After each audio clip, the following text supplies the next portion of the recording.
Okay. Hi, so my name is Diana, and this week I talked about divided desires between men and women. This topic had a wide range of subtopics that were talked about. One of them being how when we learn about sex education at school, boys are mainly taught to use protection and the use of, I'm sorry, and the topic of sex is supposed to be like fun and pleasurable for guys. When it's a girl being taught to about sex education, it's a bit more strict. I've noticed at least.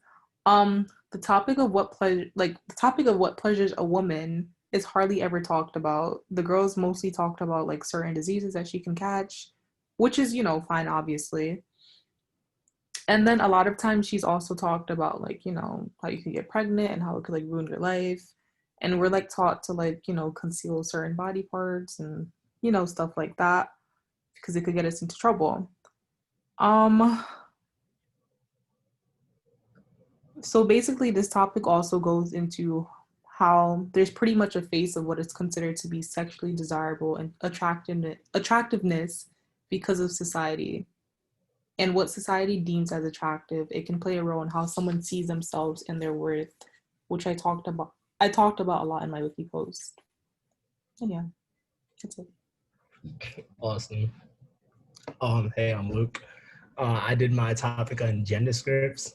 Uh, so sexual scripts is described as a social rule that guides sexual interactions.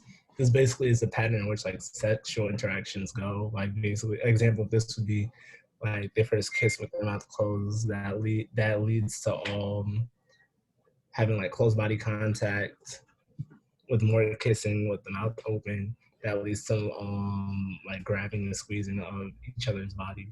People usually use these scripts when they are beginners at sex, or it's like their first interaction with a new partner. Sexual scripts also have gender roles, where the masculine role usually is the giver and the feminine role is the receiver. This role also applies to the people of the LGBTQ plus community. The push and resist dynamic and like infers with people's ability to enjoy what they're experiencing. Men usually think about what they aren't yet doing, while women can't like quote unquote get too swept away because they can't particularly count on men to pace intimacy comfortably. And this leads to them thinking about what they might do instead. And my videos mostly focused on basically like what sexual script is. I only did one video for this wiki that basically focused on like it talked about the topic of what sexual scripts are and how they affect today's community. Before I move So on to my wiki, I just wanted to say, like, it's so interesting with yours, Luke, that like gender scripts kind of like make females out to be the receiver, and that then when you look at Deanna's wiki, she talks about how that women's pleasure is not really talked about a lot. So I find that kind of ironic that women are viewed as the receiver, yet their pleasure isn't number one. yeah, it's weird. It's weird. All right, so for my wiki, I noticed that in the email, we had a required topic of hashtag Me Too. And when the textbook talked about push and resist dynamics, where like men press sexual activity and women like slow down the intimacy when it gets too far and that kind of dynamic, I wanted to talk about hashtag Me Too anyway. So I'm glad that I was able to really like talk about it in this wiki. The main things that I talked about is that I think hashtag Me Too, although like it had like such a good message, I think the execution has actually hurt women in a lot of ways, and I discussed those ways.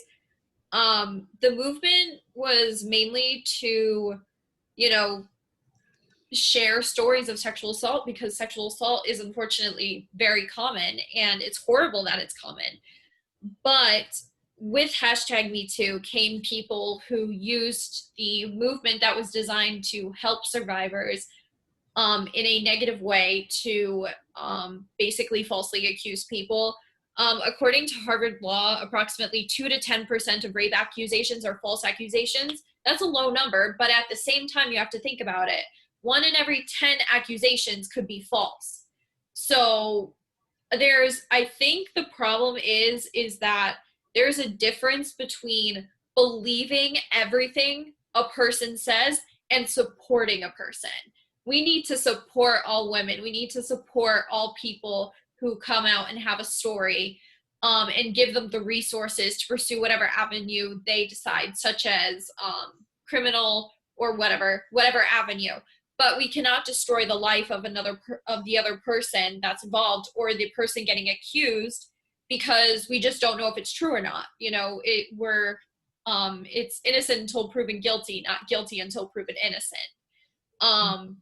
I mean, there are several celebrities that have been falsely accused, like Johnny Depp. Johnny Depp's case is probably like the worst of them all, because he was actually the one getting abused.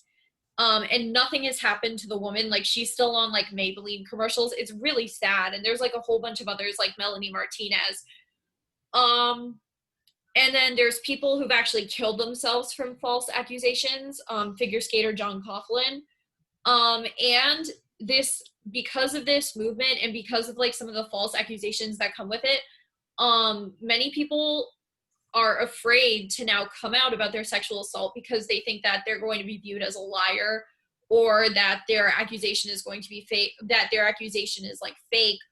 And there's been studies that because the hashtag #MeToo movement, men are shying away from one-on-one interactions with women at work, including mentoring, because they are afraid of being accused of sexual assault. And now women are less likely to be hired. So there's some real significant negative impacts of this movement. And I think that it needs to change. And I think that we should focus on supporting victims. But at the same time, also realize that some people can say false things. So we should support all women and support them and give them the tools, but not just believe them blindly. I agree. Awesome.